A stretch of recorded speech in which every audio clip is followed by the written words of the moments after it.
Assalamualaikum teman-teman. Baiklah, pada video channel kali ini kami akan mempresentasikan materi yaitu hubungan antar tulang, persendian atau artikulasi dan fungsi rangka. Tapi sebelumnya kami akan memperkenalkan diri. Perkenalkan, kami kelompok 5 presentasi ketiga. Kami berjumlah 6 orang. Yang pertama saya sendiri atas nama Nur Intan. Saya Reva Rosalina. Saya Rizal Ananta. Saya Muhammad Ilham. Saya Sandi. Dan saya Sulhiningsi. Jadi untuk mengefisienkan waktu, kami langsung masuk ke dalam materi. Stay tune. Baiklah, pemateri pertama yaitu saya sendiri. Di sini kami akan membahas tentang hubungan antar tulang, persendian atau artikulasi. Nah, membahas soal tulang. Tulang adalah jaringan tubuh kaku yang terdiri dari sel-sel yang tertanam dalam antar sel keras yang berlimpah. Nah, bagian sistem rangka yang menghubungkan antar tulang sehingga kita dapat bergerak adalah persendian. Nah, selanjutnya berdasarkan keleluasan gerakan yang dihasilkan, persendian dibedakan menjadi 3, yaitu sinartrosis, afiartrosis, dan diartrosis. Nah, sinartrosis atau yang sering disebut sendi mati. Sendi mati adalah persendian yang tidak mungkin terjadinya pergerakan. Sinartrosis ada 2 macam. Yang pertama sinartrosis atau sinkonstrosis. Nah, sinartrosis adalah hubungan antar tulang yang dihubungkan dengan jaringan ikat serabut padat. Contohnya pada tengkorak. Sinartrosis adalah persendian oleh tulang rawan kartiolog lain. Contohnya yaitu antara afisis dan difisis pada tulang dewasa. Tadi yang kedua yaitu anfiartrosis atau sendi kaku. Sendi kaku ini adalah persendian yang memungkinkan terjadinya sedikit gerakan. Hubungan antar tulang ini dihubungkan oleh kartilogo sehingga memungkinkan sedikit gerakan. Contohnya yaitu sendi antar tulang betis dan tulang kering. Terakhir yang ketiga, diartrosis atau sendi gerak. Nah, sendi gerak ini adalah persendian yang memungkinkan gerakan tulang belulang secara leluasa. Hubungan antara tulang ini dihubungkan oleh ligamen sehingga dapat digerakkan. Demikianlah materi pertama, saya serahkan kepada materi kedua. Pemateri kedua dibawakan oleh saya sendiri. Bagian-bagian sendi gerak. A. Ruang sinovial berisi cairan sinovial yang berfungsi sebagai pelumas. B. Ligamen berupa jaringan ikat yang menghubungkan kedua ujung tulang. C. Kapsul sendi merupakan lapisan serabut yang menyelubungi rongga sendi. D. Tulang rawan hialin berfungsi melindungi kedua ujung tulang yang membentuk persendian dari benturan keras. Berdasarkan arah gerak yang ditimbulkan, diartrosis dapat dibedakan menjadi sendi peluru, sendi pelana, sendi engsel, sendi geser, sendi putar, dan sendi luncur. Struktur sendi-sendi tersebut adalah sebagai berikut. A. Sendi peluru memungkinkan gerakan ke segala arah, contohnya persendian antar tulang, lengan atas dan lengan bahu. B. Sendi pelana memungkinkan gerakan ke segala arah, contohnya persendian antar tulang ibu jari dan tulang telapak tangan. C. Sendi engsel memungkinkan gerakan ke satu arah, contohnya persendian pada siku dan lutut. D. Sendi geser memungkinkan gerakan bergeser, contohnya persendian antar tulang tengkorak dan tulang atlas. F. Sendi luncur memungkinkan gerakan badan melengkung ke depan, ke belakang, atau memutar, contohnya persendian antar tulang belikat atau skapula dan tulang selangkang atau clavicula. Materi ketiga, nomor 2, pengertian rangka. Seperti halnya organ tubuh manusia, rangka itu hidup dan dinamis serta terbuat dari jaringan ikat aktif yang bisa rusak dan memperbaiki dirinya sendiri selama hidup.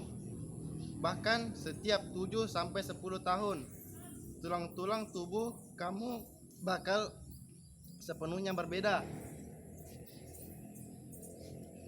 Rangka adalah tempat menyimpan kalsium, fosfat, dan mineral yang lain. Dibutuhkan neuron dan otot untuk beraksi. Mereka juga penting dalam proses hemopoiesis atau pembentukan sel-sel darah karena semua sel-sel darah baru kamu dihasilkan di sumsum tulang. Ini sudah termasuk sel darah putih yang berguna untuk melawan serangan penyakit. Tubuh manusia itu terdiri dari 206 tulang dengan ukuran dan bentuk yang berbeda.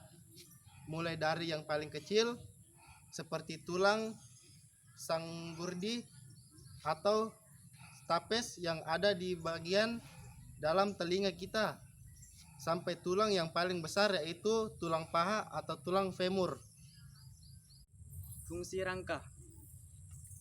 Rangka adalah sesuatu tulang yang saling menghubungkan dan membentuk tubuh serta membentuk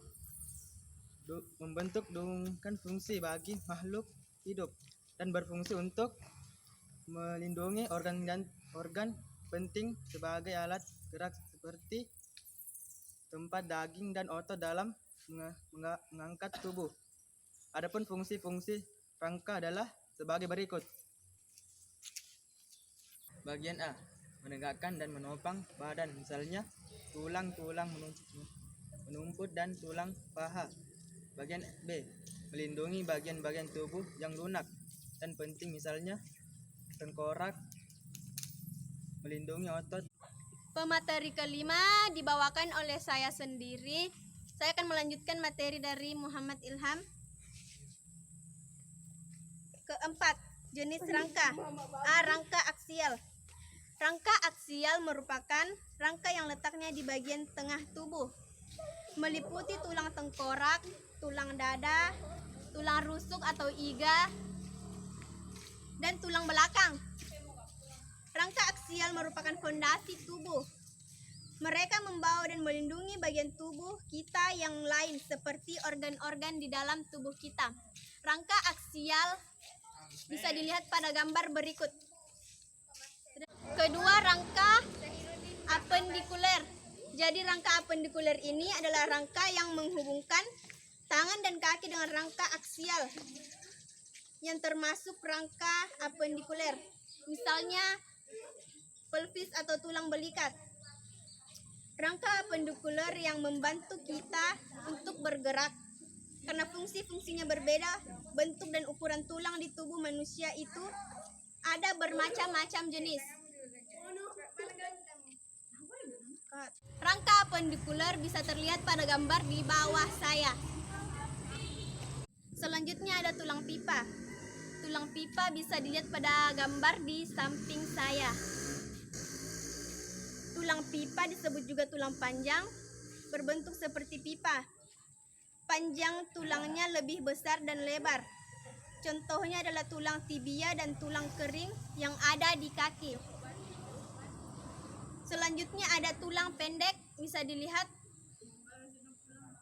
di bawah saya. Talus dan hamate terbentuk bulat atau seperti kubus secara umum di tulang pendek. Tidak ada perbedaan yang nyata antara ukuran panjang dan lebarnya. Pergerakannya cenderung bebas, contohnya talus di mata kaki dan tulang-tulang di pergelangan tangan, seperti tulang karpal dan tulang harmate. Pemateri selanjutnya adalah saya. Saya akan melanjutkan materi dari Sulhinensi. Selanjutnya, tulang pipi. Tulang pipi bisa dilihat di samping saya.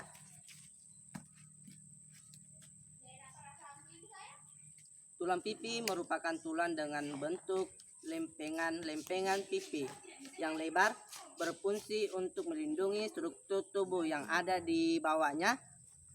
Contohnya tulang pinggul, tulang belikat, dan tulang-tulang kranium yang melindungi otak kamu.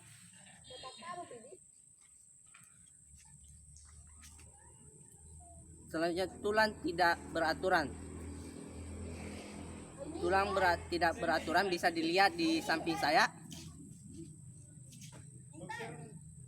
Tulang tidak beraturan sesuai dengan namanya. Tulang ini memiliki bentuk yang tidak beraturan dengan cenderung kompleks. Tulang tidak beraturan ini biasanya punya fungsi khusus, contohnya tulang pelipis yang melindungi organ yang ada di bawah, tulang rahang, tulang makan, dan tulang berbicara. Tulang belakang yang melindungi sumsum tulang belakang kita. Demikianlah presentase dari kelompok kami. Lebih dan kurangnya mohon dimaafkan. Buat kelompok lain silahkan disimak videonya baik-baik dan diajukan pertanyaan. Demikianlah.